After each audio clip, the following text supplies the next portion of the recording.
안녕하세요. 삶의 품격을 더하는 말씀 지혜토크입니다. 이번에 김삼동 목사님의 글 침묵할 수 없는 교회 일어서는 믿음입니다. 네, 오늘 저희가 함께 살펴볼 글이죠. 김삼동 목사님의 침묵할 수 없는 교회, 일어서는 믿음, 에스더서 4장을 중심으로 풀어낸 글인데요. 이 글은 시작부터 아주 강력한 질문을 던집니다. 교회여, 지금 침묵하고 있는가? 아니면 일어설 것인가? 하고요. 네, 정말 묵직한 질문이죠. 그래서 오늘 저희는 이 글을 통해서 지금 이 시대, 뭐랄까 불안과 분열이 좀 만연한 것 같은 이 시대 속에서요.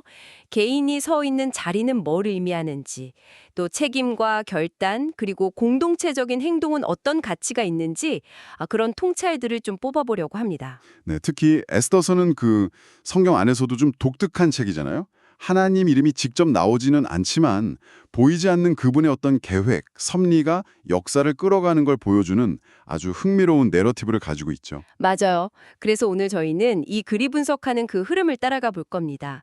에스더가 처한 위기 상황, 그리고 모르드게의 그 외침, 또 에스더의 결단까지요.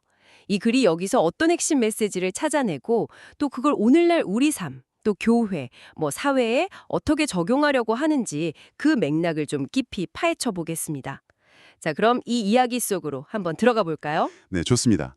먼저 글에서 짚어주는 배경부터 좀 봐야 할 것 같아요. 시대가 기원전 5세기죠. 페르시아 제국 아하수에로 왕 때. 네, 맞습니다.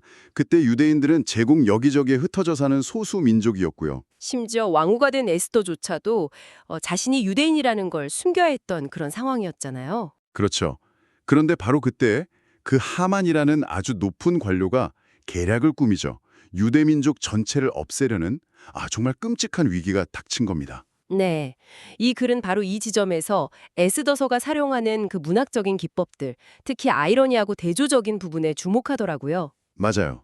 예를 들면 침묵해야만 했던 에스터와 또 절규하는 모르드게, 절대 권력자인 왕과 힘없는 소수민족 유대인, 이런 대비들이 긴장감을 확 높이죠. 그렇죠. 글에 따르면 4장은 이야기의 완전 터닝 포인트예요. 모르드게가 옷을 찢고 죄를 뒤집어 쓰고 막 통곡하잖아요. 근데 이 글은 이걸 그냥 개인적인 슬픔, 그게 아니라는 거예요. 공동체 전체가 없어질 위기 앞에서 터져나온 영적 각성의 외침이다. 이렇게 해석합니다. 영적 각성이요? 네네. 그 모르드게의 절박한 통곡과 함께 에스더에게 소식이 전해지죠. 그리고 이 글이 딱 집어내는 핵심 질문이 등장하고요. 내가 왕후의 자리를 얻은 것이 이때를 위함이 아닌지 누가 알겠느냐. 에스더 4장 14절 말씀이죠. 와, 이 질문 정말 무게감이 있는데요. 이 글은 이걸 어떻게 풀고 있나요? 네, 이 글은 바로 이 질문이야말로 신학적인 핵심이라고 봐요. 에스터가 왕후라는 그 높은 자리에 오른 것. 이게 그냥 운이 좋아서 우연이 된 게 아니라는 거죠. 어떤 보이지 않는 계획, 그래서는 섭리라고 표현하는데 이 섭리 가운데 주어진 특별한 책임의 자리라는 인식이 담겨 있다는 겁니다.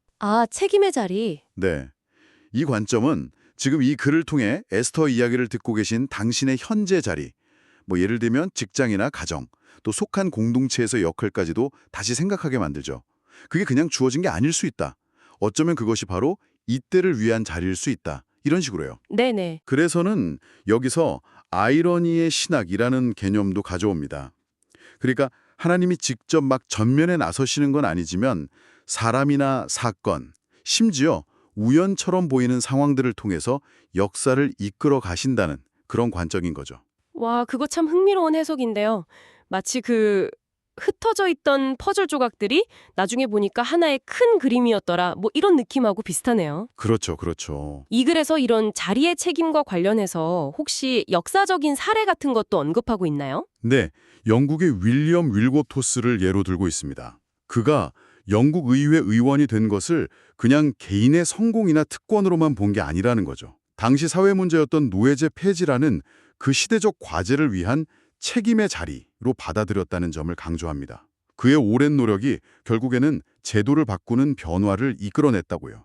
그렇군요. 그러니까 개인의 성공이나 지위가 그 자체로 끝이 아니라 더 큰 공동체를 위한 책임과 연결될 수 있다는 말이네요. 바로 그겁니다.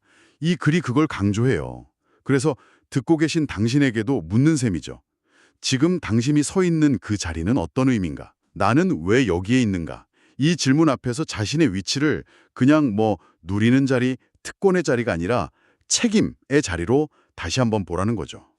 네. 그리고 아주 구체적인 실천까지 제안합니다. 예를 들어서 이번 주에 당신의 자리에서 할 수 있는 아주 작은 섬김 하나를 실천해 보라는 거예요. 직장 동료의 어려움을 그냥 지나치지 않거나 가정에서 먼저 화해의 말을 건네는 것처럼요. 개인 차원을 넘어서 교회 공동체에 대해서도 이 글이 비슷한 얘기를 하는 것 같아요.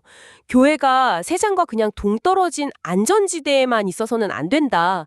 이런 거죠. 맞습니다. 이 글은 교회가 단순히 신앙인들만 모이는 공간이 아니라는 점을 강조해요. 사회의 어떤 불이나 공동체의 아픔에 대해서 목소리를 내야 하는 공적 책임을 지닌 곳이라는 거죠. 사회적 이슈 앞에서 침묵하기보다는 비록 작더라도 함께 목소리를 내고 증언해야 할 책임이 있다. 이런 시각을 제시하고 있습니다. 자, 그럼 이제 에스더의 반응으로 넘어가 보죠. 모르드게의 그 강력한 촉구를 듣고 에스더가 대답하잖아요. 규례를 어기고 왕에게 나아가리니 죽으면 죽으리이다. 에스더 4장 16절. 이 글은 이 대답을 어떻게 분석하나요? 와, 이건 정말 보통 용기가 아닌데요. 그렇죠. 이 글은 이걸 단순한 용기, 그 이상이라는 거예요. 자기 존재의 의미를 재정의하는 결단이다. 이렇게 해석합니다. 자신의 안전, 생존, 이런 아주 기본적인 본능을 넘어서서 민족 공동체의 생존이라는 더 큰 목적을 위해 자기 목숨을 걸겠다. 이런 선언이라는 거죠. 존재의 재정의. 네, 신학적으로는 이걸 자기 보존을 포기하는 제자도와 연결시켜요. 성경에 나오는 자기를 부인하고 자기 십자가를 지고 따르라 라는 그 가르침의 한 모습을 보여준다는 겁니다. 자기 보존을 포기하는 제자도. 와, 정말 강렬한 표현이네요. 네, 그렇죠. 그러면서 이 글을 또 다른 중요한 점을 지적하는데요. 바로 믿음이라는 것이 그냥 내면의 확신에만 머물러선 안 된다는 거예요. 구체적인 공적 행동으로 나타나야 한다는 거죠. 에스터가 그냥 마음으로만 내가 나가야지 결심한 게 아니라 실제로 금식을 선포하고 왕에 나아가는 그 위험을 감수하는 행동을 했다는 점을 강조합니다. 네. 내면의 결단과 외부로 드러나는 행동 사이에 아주 필연적인 연결이 있다는 걸 보여준다는 겁니다. 이 부분과 관련해서도 그래서 인용하는 사례가 혹시 있나요? 네, 있습니다. 그 나치 정권하에서 신앙 양심에 따라서 저항했던 독일의 디트리히 보네퍼 목사를 예로 들고 있어요. 보네퍼는 개인의 안전 대신에 불의에 맞서고 또 교회의 본질을 지키기 위해서 행동하는 길을 택했고 결국엔 순교했죠. 이 글은 에스더와 보네퍼가 시대는 다르지만 개인의 안위보다는 공동체 회복과 정의라는 더 큰 가치를 위해서 죽으면 죽으리라는 그 결단을 행동으로 옮겼다는 공통점을 부각하고 있습니다. 아, 그렇군요. 그렇다면 이 죽으면 죽으리라는 결단이 오늘날 우리에게는 어떤 의미가 있을까요? 사실 우리 대부분은 에스더나 보네퍼처럼 그렇게 극적인 상황에 있지는 않잖아요. 네, 좋은 질문입니다. 이 글이 바로 그 점을 파고들어요. 죽으면 죽으리라는 결단이 꼭 거창한 순교나 희생만을 의미하는 건 아니라고 말합니다. 오늘날 우리 일상 속에서 나의 시간, 재정, 아니면 편안함, 혹은 자존심이나 명예 같은 것들을 조금씩 내려놓고 포기해야 하는 작은 죽음들을 통해서 실천될 수 있다는 거죠. 작은 죽음들이요. 네, 예를 들면 습관적으로 하던 소비를 좀 줄여서 기부에 동참한다거나 아니면 주말에 여가 시간을 좀 쪼개서 봉사활동에 참여한다거나 또 공동체 안에서 남들이 좀 꺼리는 꾸준히를 자원하는 것, 이런 것들이 될 수 있다고 제안해요. 그러니까 나의 안전지대를 조금 깨고 나오는 좀 불편하지만 의미 있는 선택들을 해보라는 그런 권면인 거죠. 공동체 차원에서도 생각해 볼 지점이 있겠네요. 예를 들어서 사회적으로 좀 민감한 이슈에 대해서 발언하는 것은 교회의 입장에서는 상당한 부담이나 위험을 감수해야 하는 일일 텐데요. 맞습니다. 그래서 이 글은 교회가 빈곤 문제나 차별, 환경 파괴 같은 그런 중요한 사회 문제에 대해서 침묵하지 않고 윤리적 목소리를 내야 할 책임이 있다고 지적해요. 물론 이게 쉽지 않죠. 그래서 먼저 함께 기도하고 또 금식하면서 공동체적으로 지혜와 용기를 구한 다음에 행동해야 한다고 강조하고요. 더 나아가서는 사회 전체적으로 볼 때 공봉의 선을 위해서 개개인이 기꺼이 좀 불편을 감수하고 또 필요한 비용을 분담하려는 그런 성숙한 시민의식이 필요하다는 점도 언급하고 있습니다. 자, 이제 이야기의 또 다른 중요한 축으로 한번 넘어가 보겠습니다. 이 글에서 강조하는 것처럼 에스터가 이 엄청난 일을 혼자 하지 않았다는 점이죠. 수산에 있는 모든 유대인들에게 함께 금식하면서 기도해달라고 요청하잖아요. 이 함께함, 이 부분에 대해서 이 글은 어떤 의미를 부여하고 있나요? 이 부분을 글에서는 공동체적 영성의 중요성으로 설명합니다.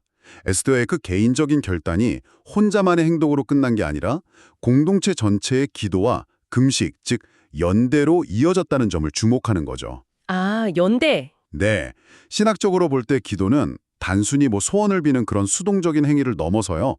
하나님의 뜻을 구하면서 동시에 그 뜻을 이루기 위한 책임을 다짐하는 아주 능동적인 행위로 해석합니다. 그러니까 기도가 하나님의 주권과 인간의 책임, 그 사이를 잇는 다리 역할을 한다는 거죠. 네. 그리고 개인의 용기 있는 결단이 이런 공동체적인 기도와 연대로 확장될 때 더 큰 변화의 역사가 일어날 수 있다. 이 점을 강조합니다. 개인의 결심이 공동체의 기도를 통해서 힘을 얻고 그게 다시 실제 행동으로 이어지는, 뭐랄까, 선순환 구조 같은 거군요. 그렇습니다. 함께 기도하고 금식하는 것과 같은 그런 공동체적인 영적 훈련이 어려운 상황 속에서도 용기를 내서 행동할 수 있게 만드는 중요한 동력이 된다는 그런 시각이에요. 이 글에서는 한국 역사 속에서 1907년 평양 대부흥 운동을 예로 들기도 하는데요. 아, 네. 당시 그 집단적인 회개와 기도가 그냥 감정적인 부흥으로만 끝나지 않았잖아요. 이후에 교육, 의료, 사회 계몽 같은 다양한 사회적 실천으로 이어지면서 한국 사회와 교회에 정말 큰 영향을 미쳤다는 점을 언급합니다. 개인의 각성이 공동체적 행동으로 확산될 때 나타나는 그 힘을 보여주는 사례로 제시하는 거죠. 그렇다면 이 글은 오늘날 교회 공동체가 이런 공동체적 영성을 구체적으로 어떻게 실천할 수 있다고 제안하나요? 좀 구체적인 방법들이 있을까요? 네, 있습니다. 아주 구체적인 실천 지침들을 제안하고 있는데요. 크게 세 가지로 요약해 볼 수 있을 것 같아요. 첫째는 기도의 조직화입니다. 그냥 일회성 이벤트가 아니라 정기적으로 국가와 사회의 구체적인 문제들, 교육, 정치, 경제, 환경 이런 주제들을 놓고 함께 기도하는 모임을 만들고 그걸 지속하라는 겁니다. 아, 정기적으로요. 네. 둘째는 공동체 금식과 연대인데요. 사회적으로 큰 재난이 발생하거나 중요한 윤리적 이슈가 생겼을 때 개별 교회를 넘어서서 지역 교회들이 연합해서 금식 주간을 선포하고 함께 기도하면서 연대하는 방안을 제안합니다. 네. 셋째는 실천적 연결입니다. 기도와 금식이 그냥 영적인 행위에만 머물지 않도록 실제적인 사회적 행동으로 이어지도록 노력해야 한다는 거예요. 예를 들어서 기도 후에 관련 캠페인에 참여하거나 소외된 이웃을 위한 봉사팀을 조직하거나 더 나아가서는 정책 제안 같은 활동으로 연결될 수 있도록 교회 안에 구체적인 실행 계획이나 팀을 구성하라는 그런 제안입니다. 자, 이제 이 글은 에스터 시대의 메시지와 분석을 오늘날 한국교회가 처한 연실로 직접 가져옵니다. 시대는 다르지만 비슷한 도전 과제들이 있다는 인식인데요. 이 글이 진단하는 한국교회의 현실은 좀 어떤 모습인가요? 이 부분은 글의 내용을 좀 객관적으로 전달하는 차원에서 들어주시면 좋겠습니다. 네, 그래서는 몇 가지 진단점을 제시하고 있습니다. 먼저 일부 교회들이 코로나19 팬데믹을 거치면서 교인 수가 감소하거나 재정적으로 어려움을 겪는 등 좀 구조적인 위기를 겪고 있다는 점을 지적하고요. 둘째로는 한국 사회 전반적으로 비종교 인구가 증가하고 또 세속화 경향이 심화되면서 교회의 사회적 영향력이 좀 줄어들거나 다음 세대로 신앙을 전수하는 데 어려움이 있다는 분석도 내놓습니다. 네. 셋째, 그 팬데믹 시기에 일부 교회의 대응 방식이나 또 일부 지도자들의 윤리적인 문제들이 좀 불거지면서 사회적인 신뢰도가 하락했다는 점도 언급하고요. 마지막으로 이런 상황 속에서 기존의 선교 방식이나 목회 방식에 대한 성찰, 그리고 새로운 전략 모색이 필요하다는 점 등을 지적하고 있습니다. 이런 진단들은 주로 관련 통계나 보고서 같은 것들을 근거로 제시되고 있고요. 그렇군요. 여러 도전적인 현실에 대한 진단인데 여기서 그치지 않고 이 글은 구체적인 대안이나 실천 방안까지 제안하고 있죠. 맞습니다. 진단에 이어서 개인, 그리고 교회, 또 국가사회 이렇게 세 가지 차원에서 상당히 구체적인 권면들을 제시합니다. 먼저 개인 차원에서는 앞에서도 잠깐 나왔지만 자리의 윤리화를 실천하라는 것, 즉 매주 자신의 위치에서 할 수 있는 작은 섬김을 꾸준히 행하라는 권면이 있고요.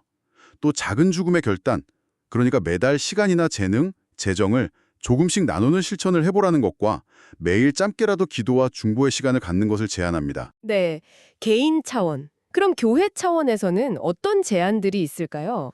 교회 차원에서는요, 첫째로 투명한 운영과 윤리 기준 강화를 통해서 사회적 신뢰를 회복해야 한다고 강조합니다.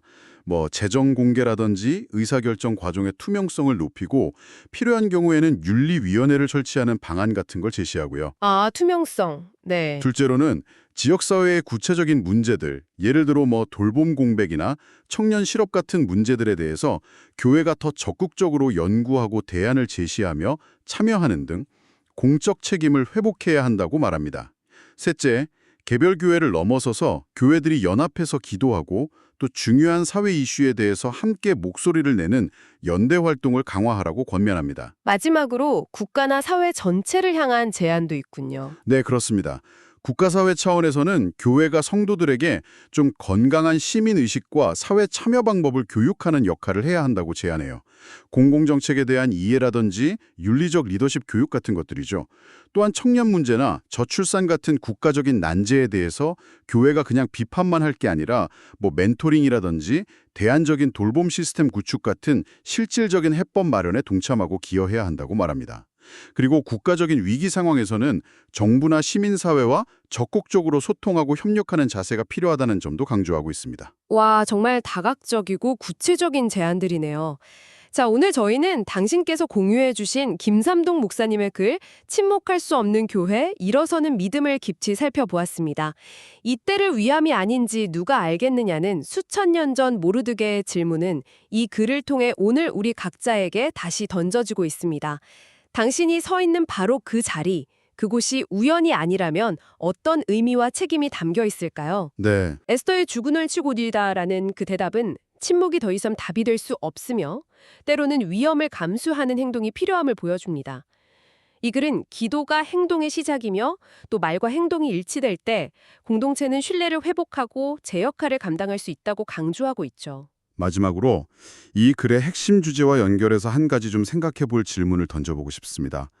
에스더 이야기 속에 나오는 그 자기 죽음, 즉 자기를 부인한다는 개념은 오늘날 우리가 너무나 자연스럽게 추구하는 개인적인 안락함이나 안전 또는 공동체적인 성공이나 영향력에 대해서 어떤 질문을 던질까요?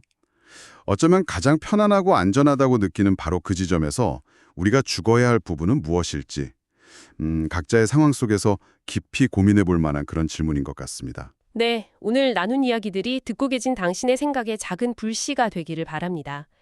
마지막으로 이 글의 말미에 담긴 기도를 나누면서 마무리하겠습니다. 주님, 우리에게 애써의 마음을 주시옵소서. 두려움 앞에서 침묵하지 않게 하시고 사랑 앞에서 행동하게 하옵소서. 우리 각자가 맡은 자리에서 하나님의 언약을 이어가는 통로가 되게 하시며 교회가 침묵할 수 없는 증언의 공동체로 새롭게 세워지게 하옵소서. 예수 그리스도 이름으로 기도합니다. 아멘. 삶의 품격을 더하는 말씀지의 토크. 오늘 저희가 파헤쳐본 이야기는 여기까지입니다. 다음 시간에 또 다른 흥미로운 자료와 깊이 있는 분석으로 찾아뵙겠습니다. 감사합니다.